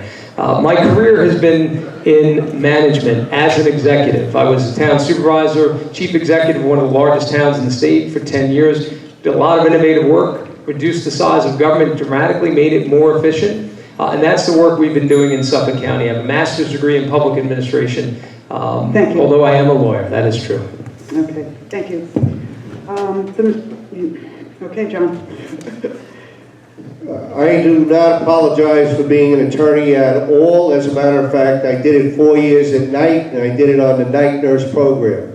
I also have a master's in business administration and capital budgeting I've overseen a $3 billion budget. I've recovered $15 million in audit recovery. I've done $35 million in refinancing. We've done $4 million in consolidation. And from where I come from, that's called cash money. I know how to go ahead and follow the bottom line. And as a matter of fact, I'm constantly in tune. We had $160 million of uncollected receivables because the county executive fails to age our receivables. Thank you. Okay, the next question will be Mr. Bellone's.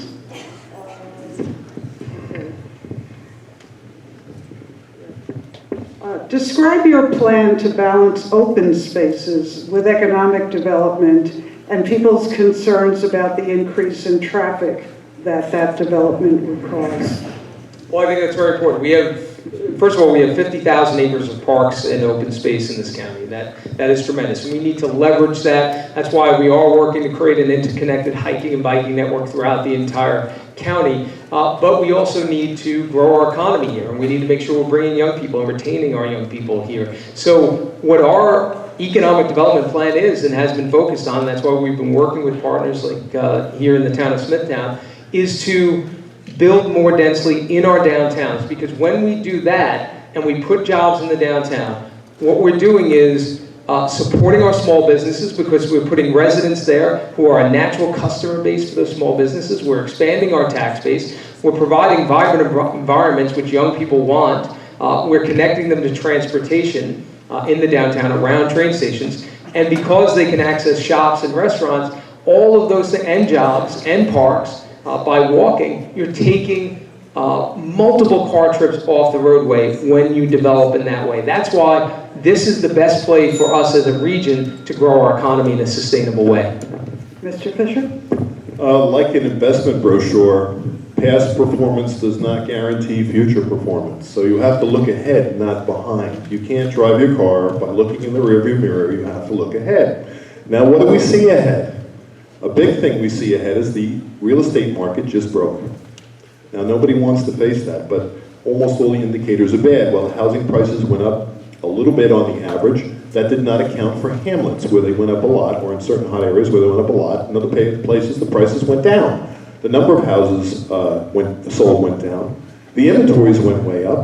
The foreclosures went way up. The pre-foreclosures went way up. So all those are bad numbers, really. If you really break it down, those are bad numbers. So we have to all of a sudden make a lot of sense of what we're doing here. And we have to make a course correction now to figure out how we're going to deal with the shift in the housing market, which is going to happen in this next year. Okay, thank you. Mr. Kennedy? So no surprise that my opponent on the end and I differ dramatically. County is not supposed to be dictating local development. Local development and land use planning is a town and village function solely.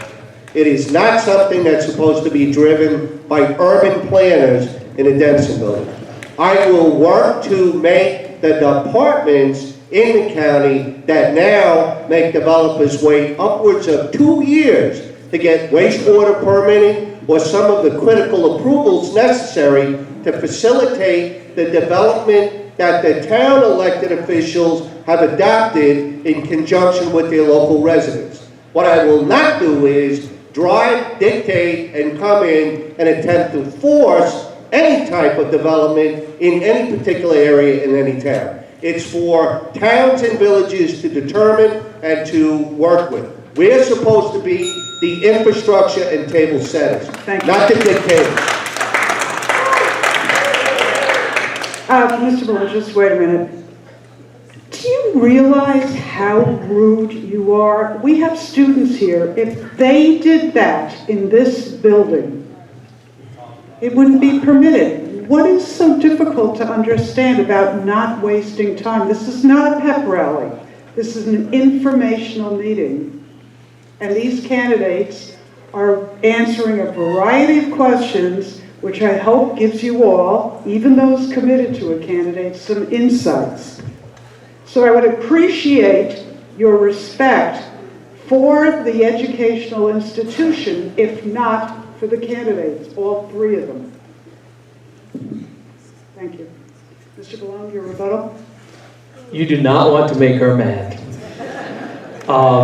My response to that is, the people here in Kings Park will tell you who I've worked with, that one of the first things I said when I came here, when I started as county executive, is that you will never hear me dictate anything. I was a town supervisor for 10 years. I know that zoning and planning is done at the community level. What I have said is that the county is here and should be here to support great community planning. And if there are communities who want to do that, we're going to support you. We'll help provide funding for that. And if those plans produce results that matter, we're going to be there to help provide infrastructure to implement those plans. And that's what we've done in the county. Okay. Mr. Kennedy, this one's, Mr. Fischer.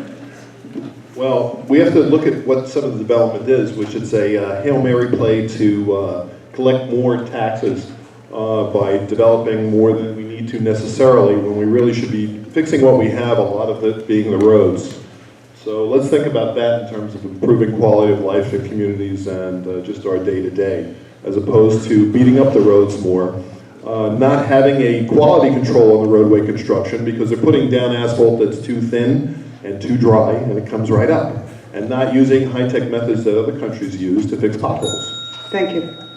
Mr. Kennedy, next question. Suffolk County's budget has a capital budget involved too. And could you just share your thoughts about what you think in the coming 4 years, if elected, are the most important capital projects that money should be spent on?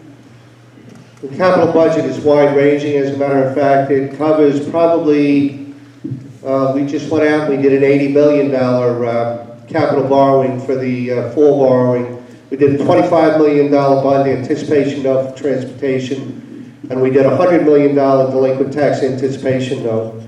The capital budget really is a reflection of what the 3 to 5 year vision will be regarding not only maintenance of our infrastructure, but priorities associated with our 1,300 miles of roads, procurement associated with our heavy equipment, with vehicles, and sadly, it's also a place where our judgments wind up getting paid off too. Because we have had ever-increasing lawsuits and judgments, including a $15 million judgment for breach of contract with the solar panels, we're now paying 12 years to pay off what my opponent breached. What we need to do with the capital budget is to go ahead and be focused on maintenance of our existing buildings, improvement on roads that are woefully under-maintained. Thank you. Mr. Bellone. We've worked to keep control on capital spending while at the same time making investments in our roads and infrastructure, and particularly in the future. And again, we started a program called Jumpstart, which my opponent at the end cited. Today I was with Supervisor Angie Carpenter in the town of Islip, where we awarded $500,000 in funding for their Bayway Corridor project to help connect the Bayshore train station with the Fire Island ferries and support downtown revitalization there. Last week I was with Supervisor Wareheim and the Smithtown Town Board. We awarded $500,000 in Jumpstart funding to Kings Park to create additional parking to support the Kings Park community plan for revitalization in that great downtown. That is what we should be doing. We should be investing our resources in communities and places that are showing great leadership and that are implementing community-based plans. Planning has to start from the community level. If you're moving forward with a development or a vision and it hasn't developed up from the community, you're starting in the wrong place. Thank you. Mr. Fischer. We have to look through the capital budget and deal with it in a way that we're going to be around for a long time and not go quick, dirty, and cheap or stupid on how we spend money. So the roads are one of those examples, putting down more durable roads for a longer period of time as opposed to redoing them to some mediocre level over and over and over again. As well, when we're talking about the budgets, the judgments, I agree with Mr. Kennedy. And nowhere is this a threat than what just happened with the red light cameras. For one, as you know, there isn't a red light camera in all of Suffolk that's engineering certified. They're really all illegal. And we just got a study that admitted that we're causing thousands of more accidents, though they're not fatal. They're soft tissue, may show up a long time later. Little kids in car seats even get soft tissue injuries. It's a lifetime of suffering. It's a lifetime of treatment, which might also increase the cost of Medicaid. So We're not looking at things as a total cost reduction. We're not looking at least cost, best value, contracting best value practices, and we're destroying our future for that nearsightedness. Mr. Kennedy, rebuttal? Yeah, my opponent shows up with rubber checks, but he doesn't pay the bills. We have 29 million that will be due as a result of the Long Island Pine Barren suit that we just lost at the appellate division. That's not included in the 2020 budget. The BRO has already said we're 20 million underfunded. If we walk that back 50 million, we'll still be at break even. We do not have the ability to ride around with rubber checks in the back of a car and pass them out to towns, making it appear that we have the ability to do anything. We had to suppress our operating check runs to 10 million for 5 weeks in a row just to pay the detail note. We don't have the money. It's not there. Thank you. Okay, Mr. Bellone, the next question goes to you. Explain the current police union contract. You knew that one was coming. What options are there for reducing its role in Suffolk County's expenses? Sure. Well, first, let me say I just swore in a new recruit class this morning with the Suffolk County Police Commissioner, and I thank them for their willingness to serve. You know, we have one of the finest police departments anywhere in the country, anywhere in the world, in fact, and there's a reason why we have the lowest level of crime in recorded history in this county today, and we're driving crime down even further. And it's because of the hard work of the men and women of the Suffolk County Police Department. You know, we've been able to attack MS-13, the opioid crisis. They've been leading that fight. The police contract, I've been probably the only person in the last 3 or 4 decades who's been willing to step up and say, we need to negotiate something outside of the mandatory arbitration system, which has led us to escalating salaries over the decades to do something that makes sense for taxpayers. Why no other politician would do it here is because nobody wanted to take the accountability. That's not the way I believe leaders should act. It's the way I've always done it. I put an agreement that made sense for taxpayers, made sense for police. Mr. Fischer. Well, unfortunately, we have to put the brakes on. We have to start to freeze some hiring, and we're going to have to find a way to freeze some wages, wage increases. Of course, that should start with politicians. They should be freezing their own and reducing their own staff. I've made no secret that I said I would not take a salary, and if I had to take it, I would donate it to a not-for-profit every time they issued me a check, some organization that would need it, until such time as I turn the bond rating around, because of course all the spending increases the debt. As you go to correct problems, the costs increase exponentially as you get to perfect. You're never going to get to perfect. So you have to find a place where you're comfortable enough versus going bankrupt, because going bankrupt is not good. Bankrupt could flush all the pensions. You know, we don't want to use that word. That a trustee could be appointed to throw out all the contracts and start from scratch, like Detroit. Okay, thank you. Mr. Kennedy? As I've said it many times before, I support our Suffolk County police officers, and my opponent talks about the fact that he negotiated a contract. What he fails to tell you is that in negotiating that contract, he imposed payment for medical coverage for all of the workforce, except he also granted a $4,400 per member stipend for the PBA. So in essence, the members of law enforcement have no impact associated with the medical coverage, while everybody else in the workforce does. I pay out the scats. We're paying in excess of $500,000 for some of our officers when they're separating at this point. It's unsustainable, ladies and gentlemen, and the conversation that I would have with the 3 PBA, SOA, and the detectives is, look, and this I agree with my opponent in the middle, and unless we get some flex, or unless we get some kind of movement here, what's going to happen is none of us are going to matter, because there's going to be a federal regulator that's appointed, and they will gut everything. What they will do is whack pensions, whack health, whack employees, and will cease to exist as an independent entity. Thank you. Okay. So we talked about cutting expenses. Mr. Fischer, this starts with you. assuming that our revenues are not going to go up as optimistically as we had hoped they would, what would you cut? It's going to be a hard line-by-line discussion. And that's what a trustee would do. That's what a federal court would do. So there's no quick and easy answer there. And you can't just do across the board either. And I am for a kinder and gentler kind of financial situation. I'm not just wanting to do hacking people's heads off. It's completely unfair. So yes, this is negotiated. There are hundreds of departments, 600 and change departments in Suffolk County, and they all have to be evaluated independently. And Mr. Kennedy's talked about the 20 or so audits he's done in his tenure, and this will be that on steroids. And but it can be done. It can be done, and we can survive it. And one of the reasons why I've stepped up is I think I'm uniquely qualified to be that person that can be fair, because otherwise you're going to get into partisan land, and you're going to have the right fighting the left, and whose jobs are going to go. That's why you need somebody in the middle. Mr. Kennedy. So I've talked about 50 million, yes. As a matter of fact, we have 68 million of non-mandated contract agency expense in the 2020 budget. Realistically, that probably has to be walked back around 20%. That would give us somewhere in the neighborhood of about $13 million worth of savings.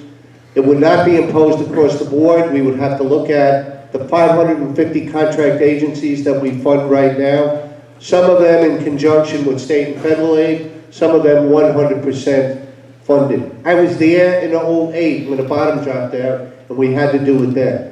We also need to look at possibly refinancing our H. Lee Dedison debt. We have a mortgage on a Dedison building. We may possibly be able to extract some interest savings there. We also have to look at consolidation within our departments. My opponent, when he came in, whacked 20 attorneys in the county attorney's office in the family court bureau. He closed John J. Foley and threw 250 people out on the street. And he also wound up laying off about 200 custodians and aides. That I would not do, but I would go into departments and I would get the management middle level. Thank you, Mr. Kennedy. Mr. Bellone? This is a tough question for my opponents because they have certainly made complaints about finances, but have not offered any credible, substantive policy proposal on what they would do about that. And the fact of the matter is that I've been very clear. There's no voter that is unaware of the things that we've done. We came into office in 2012 in a major fiscal crisis. I was handed a budget that had 500 people that were going to be laid off after 6 months. We had a $500 million deficit, a $200 million structural budget gap. And what that calls for is leadership. First of all, I led by example. I cut my own pay on day one. I refused to take a county car. I volunteered to be the first employee to pay into healthcare. And then we set about to make the tough decisions, the hard choices that you have to make. We reduced the size of government dramatically. We moved things to the private sector. We merged departments. Those are real things. We've saved taxpayers over $100 million a year, and we did those things over the opposition of my opponent. Thank you. Mr. At Kennedy. the end. Rebuttal? Mr. Kennedy? What my opponent fails to tell everybody is that the budget that he inherited when he came in came from his Democratic majority. I was one of 6 Republicans, and yes, in fact, I was opposed to some of the measures that he took, including attempting to lay off WIC workers, which are 100% federally funded. And yes, ladies and gentlemen, I have a 2007 Ford Explorer with 120,000 miles on it that I drive from Hop Hog to Riverhead. You are 2 for 1 with Ken. Thank you. You got your comptroller and your treasurer. That's what I use it for. Thank you. Mr. Bellone, 30 seconds. I have actually a 2005 car, but it's my own car. And, you know, it's one thing to talk about a fiscal crisis, but you have to lead. If you're in the middle of a crisis, you have to lead. And, you know, my opponent talks about a fiscal crisis today when we've been paying off and reducing this deficit that we inherited 8 years ago every single year. But back then, he opposed every cost-cutting measure we put forward, which is fine if he wants to disagree on policy, but then put forward your own substantive ideas, and he never did that. Thank you. I might be embarrassed. Mr. Fischer, Mr. Kennedy. I might be embarrassed if I have a better car than these guys.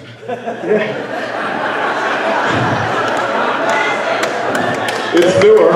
I'm certain you do. It's a hybrid. But here's the thing. There is no such thing as political science. It's not a real science like chemistry or mathematics, physics. There is no science of business. It's an art. There is no science of government. It's an art.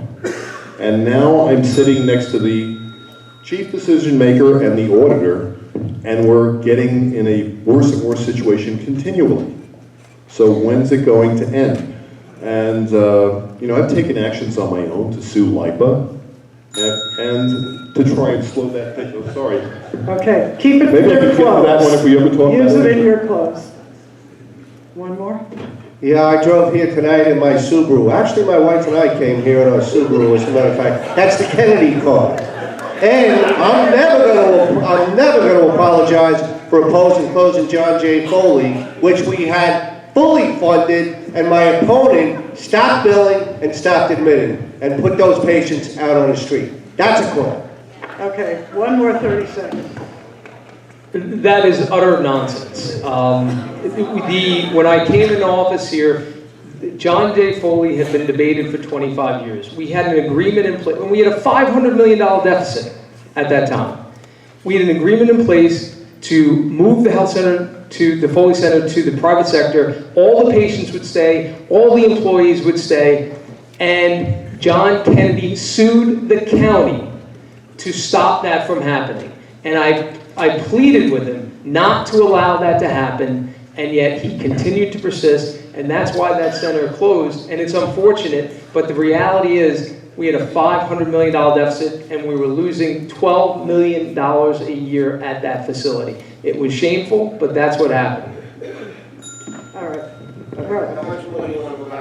We are not, you're going to do it in your closing statements. Mr. Fischer, if you have something to add to this? Yeah, because what was said is we didn't have proposals, but we actually do. They're just hard to get out in a minute. So why do we have solar contracts with third parties when we're not doing net metering? Why are we getting a small fraction of the money instead of cutting down on our costs dramatically? It doesn't make any sense. It's bad management. Why do we have lawsuits that could be settled as opposed to litigated with that cost endlessly? I brought a lawsuit against LIPA to get us to get us our own trustees, as we were supposed to have elected trustees, and had to sue Nassau, Suffolk, and New York State. And Suffolk County sent attorneys out against me with your tax money to oppose me. Okay. That's just All dumb. right. Keep your thoughts in writing and use them in your last closing statement. One final question. I'm coming back to you, and this one would start with Mr. Bellone. I'm sorry, Mr. Kennedy on this one. How are these students going to be living in a safer community 4 years from now? Are they going to be in a safer community 4 years from now? Yeah. Schools are under stress. I'll give you the full minute. Schools are under stress. Everybody's worrying about guns. Everyone's worrying about school safety. There's, crime is not as bad, but there still is crime. There's the drug and mental health issues that contribute to that. What can you say to the young people in the room about their ability to live the life they want to lead 4 years from now? Well, first of all, I hope and I think every young person should feel safe in their schools. I know that our Suffolk County Police Department, actually one of the most important roles that we have is our resource officers that actually do wind up going in and working within a particular school district. We're fortunate, we're blessed to be here in the 4th Precinct. We have an outstanding inspector, and actually they do a very good job for us here. One of the things we do need to do, though, is the 92 sectors in Suffolk County, in the Suffolk County Police District, are the same as when I came in back in 1987. Our 7th precinct configuration, as a matter of fact, I accept it, embrace it, and I think it's the right configuration. I would go into the sectors, though, and I would look at how we have them set up for purposes of coverage. For that matter, every department needs to be turned upside down and looked at specifically for how we continue to deliver services.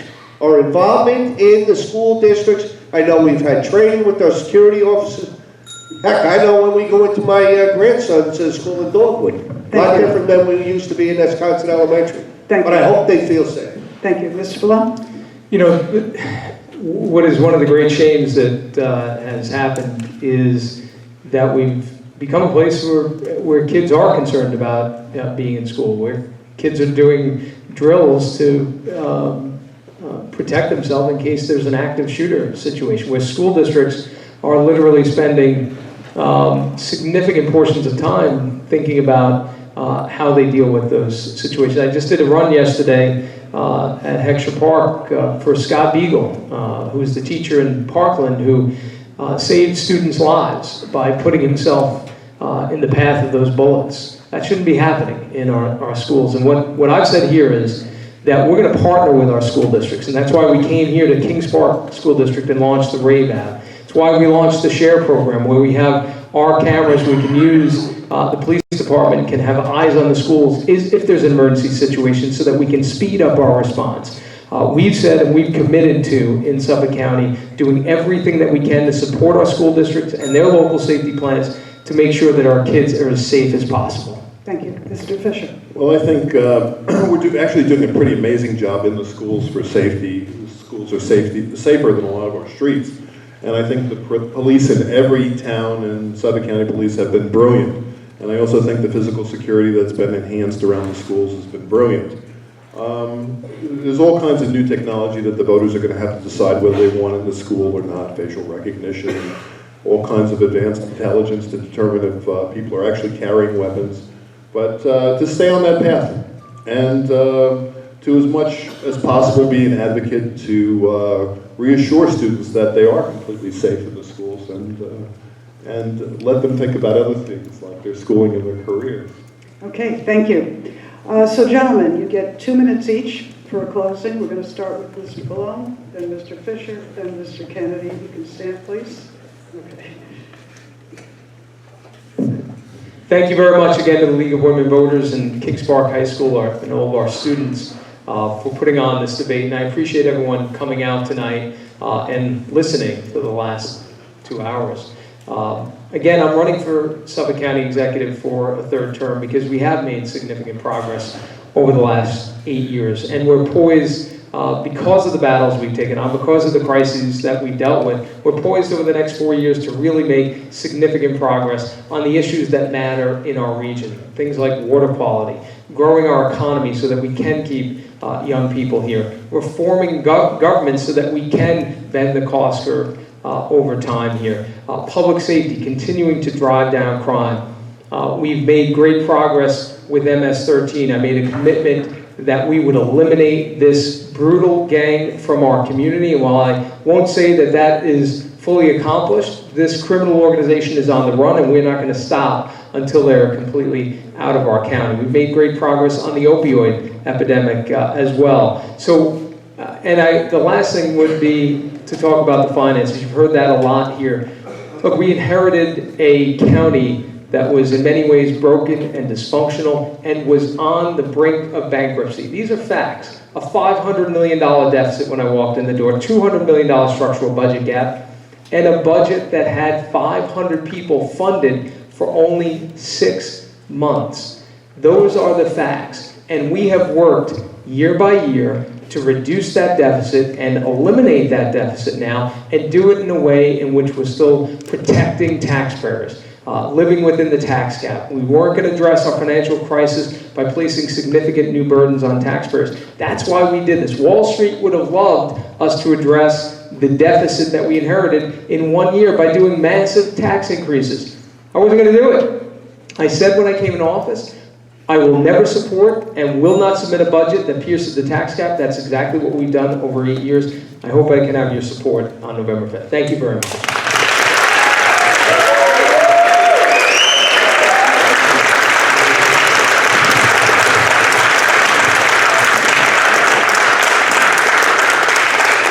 Okay. Mr. Fischer. Hi, Greg Fischer. and I'm running as the person in the middle, as a libertarian. A little bit of blue, a little bit of red. And I'm presenting a completely different option than Mr. Kennedy and Bellone. I'm giving you a way to get out of the box, because you're stuck. So if we're the bottom rated county in all of New York State, and sixth from the bottom of all municipalities in New York State, this is not good. This is not good at all. If you stay on the track you're on, you're going to get where you're going. So I'm looking for your vote this week. Not just on November 5th, because there's early voting. So come out early, send your friends, and please tell them that there's another option. There's another option from the partisan divide, from two sides fighting each other. Libertarians are actually the third largest party in America, so you don't have to be embarrassed. It's a good thing.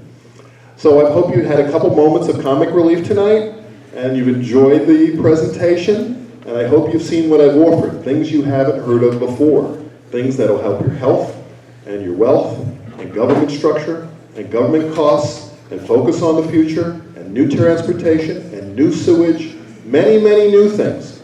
This is not debating the old things. We're just not choosing alternatives. We're creating a new future. We're inventing it.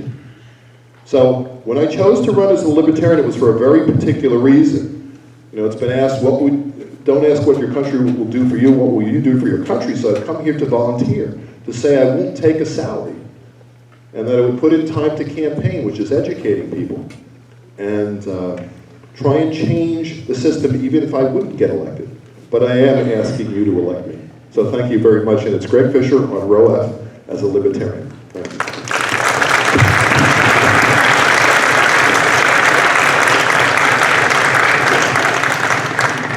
Ladies and gentlemen, thank you for being here tonight. As a matter of fact, as I've said, this is probably one of the most important things that we can have as far as democracy goes. Elections are about choices, and choices are made based on differences. I don't think you could have two more different individuals standing before you talking about what may or what is the current state of our county. Our state of the county is basically, we're on fiscal, whatever. Which one? You want me to switch? Sure. How's that? That better? All right. I like standing behind the table anyway. We can talk about water, we can talk about kids, we can talk about tech, we can talk about a million things, but guess what? Somebody's got to pay the bills for it, and we don't have any money. We have a man who talked about what he inherited 8 years ago. If all I could do was stand here and talk to you about 8 years ago, you probably should say to me, Kennedy, stop wasting my time, get out. Albert Einstein said it best. Doing the same thing over and over again and expecting a different outcome is the definition of insanity. You need somebody who doesn't run marathons, who doesn't look GQ, who knows county departments, who knows how to get under the hood, who's worked counters and knows exactly how to meet what the role of a county executive is to make the trains run on time and deliver service. That's what I've done. That's what I continue to do. I appreciate the opportunity that you gave me as comptroller, but I want my 8 grandkids to be able to have the same great life my wife and I had here, and I'm deathly afraid if we have 4 more years of that, it's never going to happen. Thank you.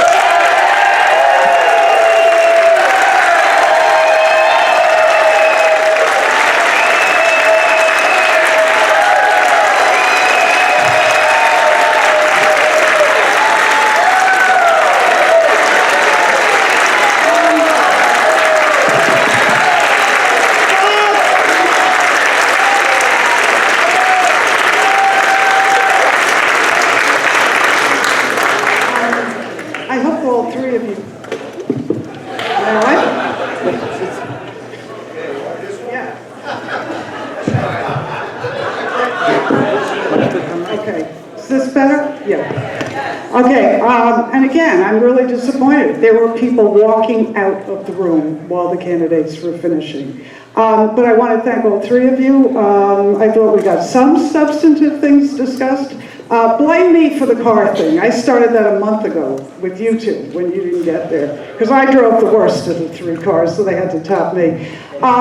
If you want to see who's on your ballot, go to vote411.org.com, doesn't even matter, you'll go right there. All you gotta do is put in an address, you'll see everybody on your ballot. All three of these gentlemen filled out the questions, put in their bios, but it will help you understand and plan when you go to vote earlier or later. Again, thank you very much, thank you all for being here.